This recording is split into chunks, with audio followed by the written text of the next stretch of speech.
So hi everyone, we are live today in Pepin County with Mike Travis, Extension Educator in Pepin County, and Ben Rippley, grower and processor of CBD hemp. And we're hoping that this is going to be a series of videos that helps educate you, the viewer, about the processor-grower relationship and to give different perspectives from different processors and growers across the state on kind of what they're experiencing, what their perspectives are and recommendations. Everybody has a different way of doing things in the hemp industry, and so we're hoping to capture a lot of those different experiences and different practices and options that people can have. So I will turn it over here to Mike and Ben. All right, Liz, thanks. Again, my name is Mike Travis. I am the agriculture educator in Pepin and Pierce County here in western Wisconsin. Today we have Ben Rippley with us. Ben is CEO of Sunny Skies CBD. Sunny Skies is a vertically integrated CBD company located here in Durand. They're licensed both as a grower and as a processor, and have their own line of CBD products. A little bit of background on Ben. He's got roots here in this area, which is the reason he relocated back to Durand. But he's been in the CBD industry in Colorado for a number of years and worked with a business partner to scale up a company called World Class Health CBD. To actually become a major player in the CBD industry in Colorado. Recently sold the company and moved here to Wisconsin to start Sunny Skies. As both a grower and a processor, he brings insight into what processors are looking for from CBD growers, and he's here to share his advice on how to facilitate a good relationship between growers and processors. So I will turn it over to you, Ben. Thanks, Mike, and thank you, Liz, too. It's a pleasure to be here. And I received lots of questions from growers as a processor, and I thought it would be really helpful to just give some advice on, in our opinion, what are some ways to facilitate the grower-processor relationship. Again, it's a pleasure to be here. And I just want to say also, don't take anything that I say as an absolute. I'm going to be talking a lot about our experience as a company, and they are really opinions. Most of them, I would suggest that they be followed for growers. But again, there are going to be lots of opinions about my different positions, I'm sure, and maybe scroll through the YouTube comments and form your own opinion. But again, it's a pleasure to be here. Okay. All right. Thanks. Okay, so facilitating the grower-processor relationship. Again, this presentation is going to be from the perspective of a processor. We are a grower as well, but I want to give advice to growers to help to, again, facilitate this relationship so that they can work as well with processors as possible, kind of understand what they're looking for. Like I said, we grow. This is one of our plots. This is in Arkansas. We have 6 acres in Arkansas, another 4 up in Somerset. And here's our facility in Durand. We'll be doing our processing. Our office is located there, and we also have a retail store. So the CBD value chain, in the industry, the process starts with the seed supplier who owns the genetics of the seeds. That is the one step in the value chain that Sunny Skies is not involved in. We are a grower. That's a picture of our Somerset farm. And a processor which takes the biomass, the hemp biomass, and creates a concentrate in which manufacturers infuse into finished products like tinctures, topicals, vape products, food and beverage, personal care. And then you have your channels in which the product is sold. So you have your wholesalers that sell to retailers, your retailer being a CBD specialty shop, a grocery store, a convenience store. You're seeing CBD popping up everywhere. An online store is another example of a retailer. So we do, at Sunny Skies, we do everything from growing to retail.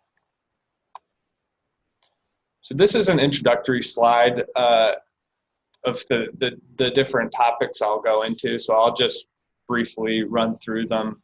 The first thing I'll talk about is the parts of the plant that the processor is looking for, the condition in which the material is received, the different levels of cannabinoids, CBD and THC, microbial contamination, pesticides, storage conditions, the fact that processors expect free samples, low prices, and would like to accomplish all of this without signing a contract. And then I'll also touch on some other things that I think are important to understand, dealing with brokers, interstate transportation, and just some basics about processing so that you have the vocabulary to speak with your processor. So first question, this is probably the most common question I get from growers, and it's typically from the less experienced, less research-based grower. They ask, what part of the plant do I sell? And the answer is you're selling the bud with its leaves. Those are the parts of the plant that are high in CBD. So the stem and the big fan leaves, those are not going to have high concentrations of CBD. So those should be removed. Granted, there are some processors that will take your whole plant, but keep in mind that this is going to come at a discount because you're basically passing off the task of removing the high CBD concentration material from the plant. Throughout this presentation, I'm going to talk about our method and just go into a little detail of how we arrived at that decision. I'll mention some alternatives, but in many cases, I don't have that much knowledge about the alternatives outside of the research I did prior to making the decision to go with the alternative.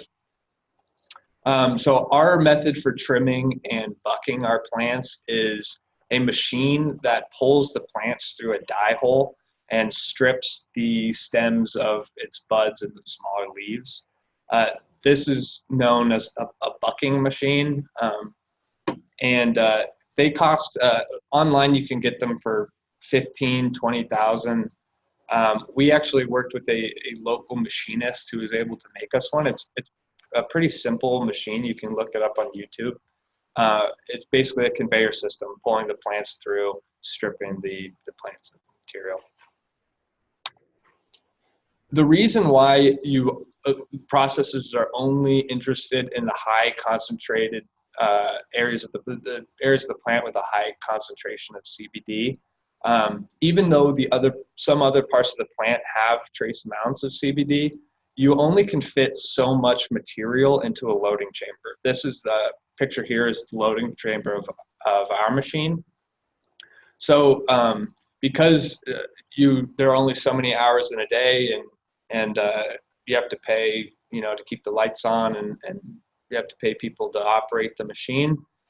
You want to only run extractions with the parts of the plant that have the higher CBD concentrations. Drying. Processors want dry material. What does dry mean? 8 to 10% moisture content is typically what we refer to as fully dried material. And based on our research, you want a temperature controlled environment. A lot of farmers out there are going with a barn to dry their crops, similar to the way that tobacco farmers dried crop in the past. And as a processor, that's extremely concerning. Main reason being that in Wisconsin, our humidity level in September and October, period where you'll be drying your crop, is about 70%, and temperature ranges well outside of the ideal range of 65 to 75. So when you have too much humidity or temperatures that are too low or too high, you risk harming the crop. As far as humidity is concerned, high humidity will lead to the formation of mold and mildew, which basically leaves your crop worthless. And then high temperatures can cause CBD degradation. There are hemp drying machines out there that are pretty efficient, and we in the future are considering moving to a hemp drying machine. But this coming year, we have rented, for our 10 acres, we've rented a 15,000 square foot warehouse that's temperature and humidity controlled. We will be keeping the temperature at around 65 to 70 degrees, and we will be keeping the humidity low, much lower than most people are. Most growers are drying their crop at about 60% relative humidity. We are going to go with a 40 to 50 range, which will take longer for the plant to dry, but based on our research, that is optimal conditions. And then I'll go back here. As you can see, this is a picture that I just took off of Google. You have your hemp drying from basically rafters, and you can stack them to fit as many plants as possible per square foot. And then probably the most important thing you have to consider as a grower is your THC and CBD levels. As I kind of mentioned before, processors want CBD to be as high as possible. That increases their processing efficiency. Cannabinoid levels rise in unison. So as your CBD levels rise, your THC levels will also rise. So in a perfect world, you would harvest right before your crop reaches 0.3%, because that will yield the highest CBD percentage. However, it is risky. The closer you get to that 0.3%, the greater risk you run of getting over the 0.3 threshold and having to destroy your crop. Things to keep in mind: the DAP cap pre-harvest notification takes place 30 days prior to harvest. Correct me if I'm wrong. And then also, DAP cap offers sampling services. I'll get a little bit more into that later. But if I remember correctly, Liz, correct me if I'm wrong, the DAP cap's lead time on their samples was a few weeks, which is much, much longer lead time than private labs. Private labs will typically, once they receive your sample, will have a result back to you in 3 or 4 days. This is a MyDX analyzer. It's the handheld testing device that we purchased. This thing goes for about $800, closer to $900 when you purchase the inserts, but it comes with 100 inserts, and it makes it so you can run tests as you're getting closer to harvest every day.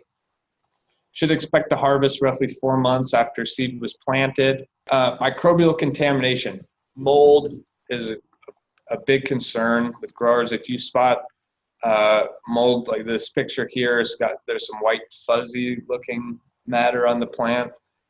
If you do have mold, you'll want to remove any moldy material from your biomass. And it should be understood that any mold at all renders the biomass completely useless. So again, control for humidity when you're drying. And then also prior to drying, look for signs of mold out in your field. Pesticides. When a processor receives your sample, if they know what they're doing, they're going to get a pesticide analysis test done on the material. And if any of these pesticides show up, your crop will be useless. They are dangerous to ingest, and you got to consider other factors besides just what chemicals you're using on your own field. Consider what people are spraying downwind and on nearby farms. Storage conditions.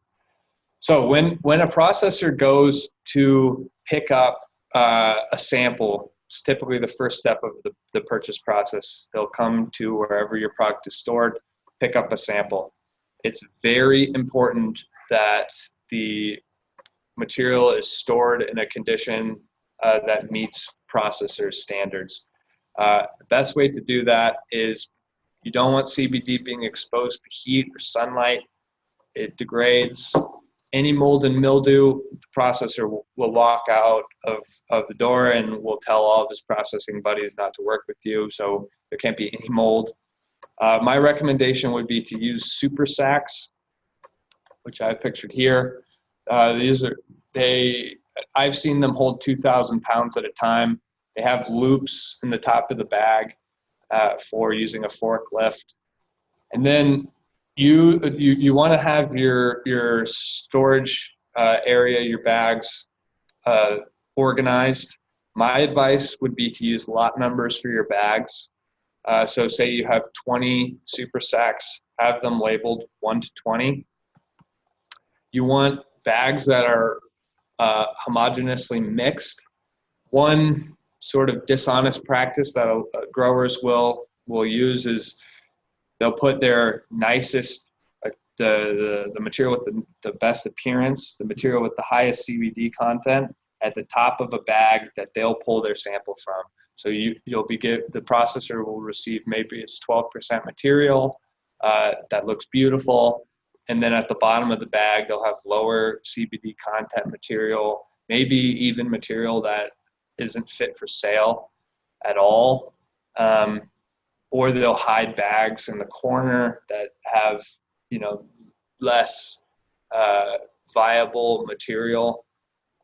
You don't want to do that. An experienced processor will be able to spot that right away. What you want is a randomized system for sampling. So you want each variety separate, and then you want to, in theory, put your material, the bags on some sort of grid. So I'll use that 1 to 20, the 20 bag example again. Say you have 20 bags, label them 1 to 20, and then when you're giving the processor a sample, have a process in place for picking a random bag. You can simply use a random number generator, but just showing the processor that you have some sort of randomized sampling method in place is going to inspire a ton of confidence, and it's going to show them that you're an honest company that's really got their processes in place.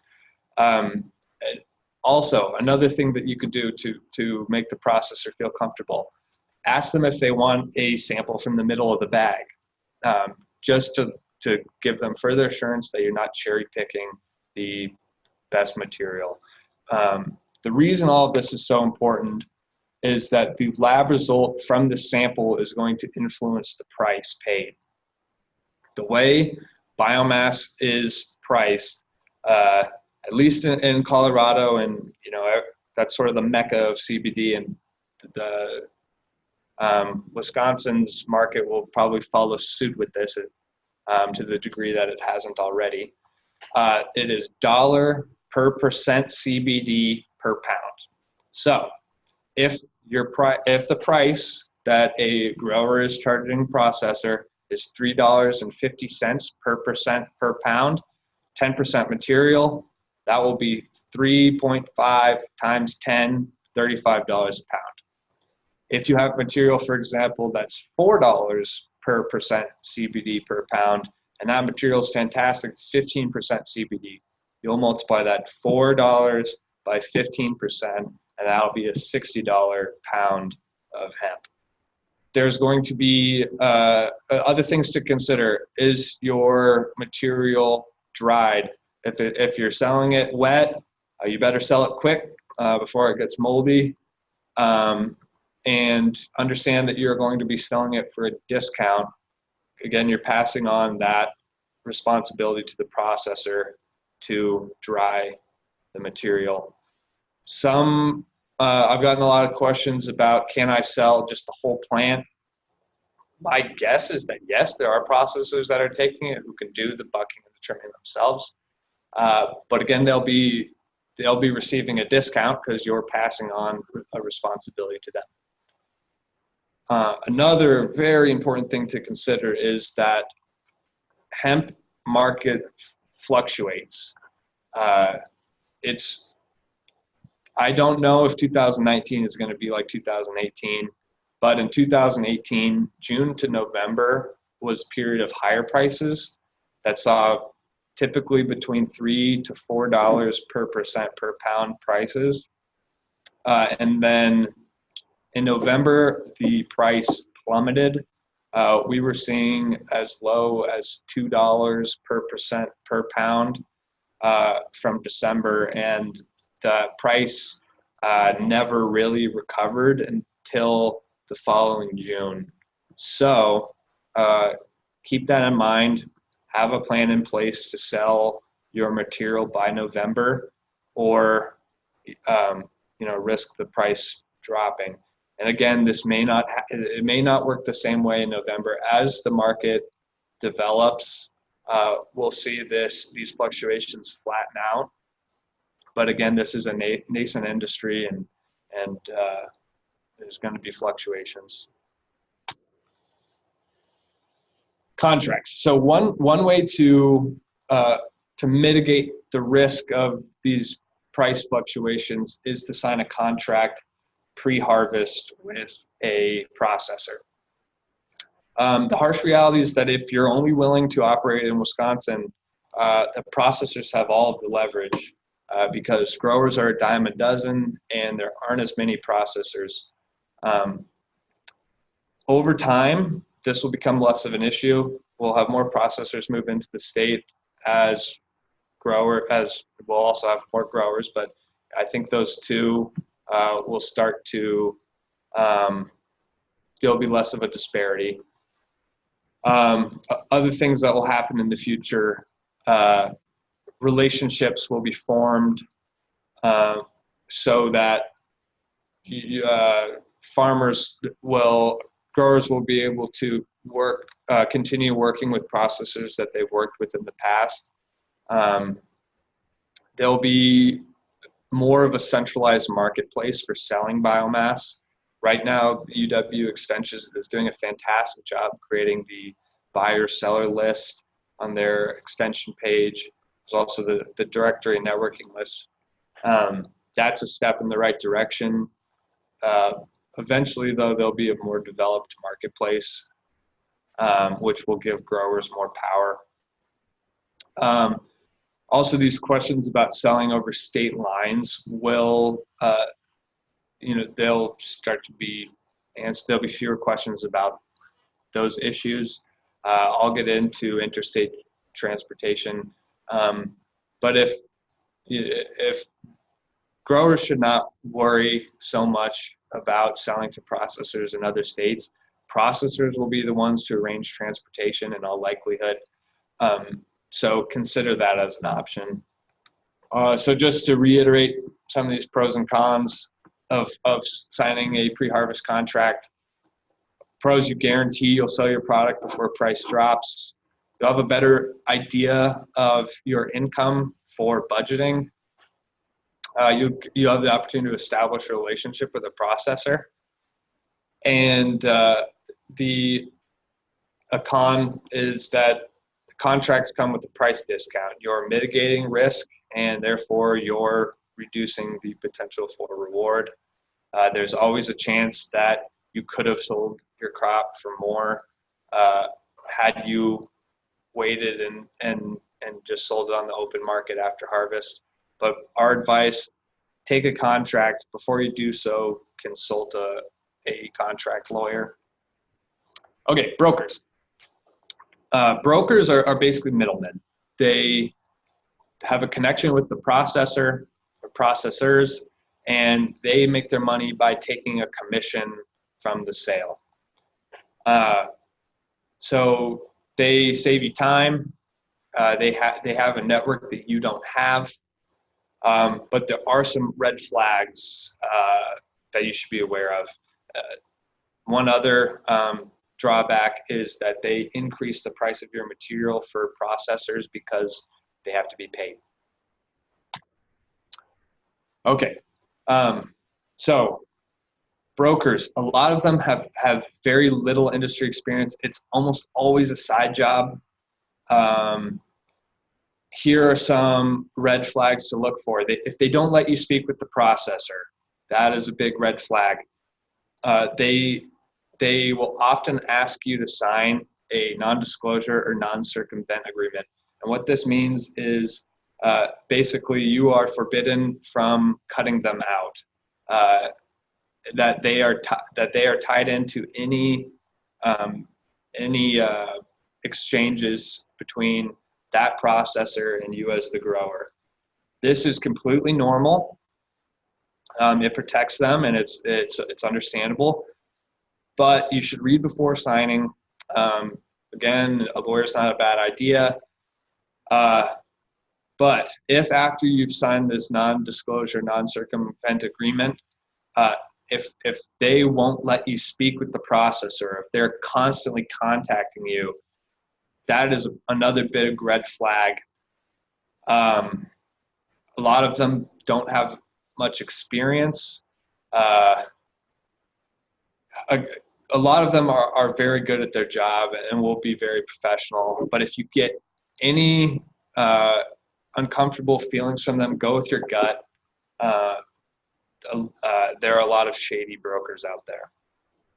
Interstate transport. Okay, so caveat here. We've purchased biomass in Colorado and transported it to Wisconsin, and that's all the experience that I have with interstate transportation. There have been stories about a company, for example, had a shipment that was seized in Oklahoma. I think there was another one in Nebraska. I don't know how those issues were resolved. Since the passing of the Farm Bill, it should be perfectly legal to transport hemp between states, but you need to understand the different state laws through all of the states you will be transporting your material. So driving from Colorado to Wisconsin, we went through Nebraska, Iowa, Minnesota. I reached out to each of those states' Department of Agricultures, asked them what paperwork I would need in the event that I was pulled over, that my material wouldn't be seized, that I wouldn't be put in a cage. So the paperwork we needed, our processor license from Wisconsin, a bill of lading, which is basically a receipt that the carrier has received the goods. A certificate of analysis. So this is a lab result. This is what you'll receive when you get your product tested for cannabinoid potency, contaminants, things of that nature. You want to have that to show that this crop is under 0.3% THC and that it is in fact legal. And then you want proof of origin, basically a license number from the grower showing that this product was acquired from a legal grow. And here's some contact information for Sunny Skies. If you have any questions, you can feel to reach out to us at info@sunnyskiescbd.com. Come visit us in Durand or follow us on social media.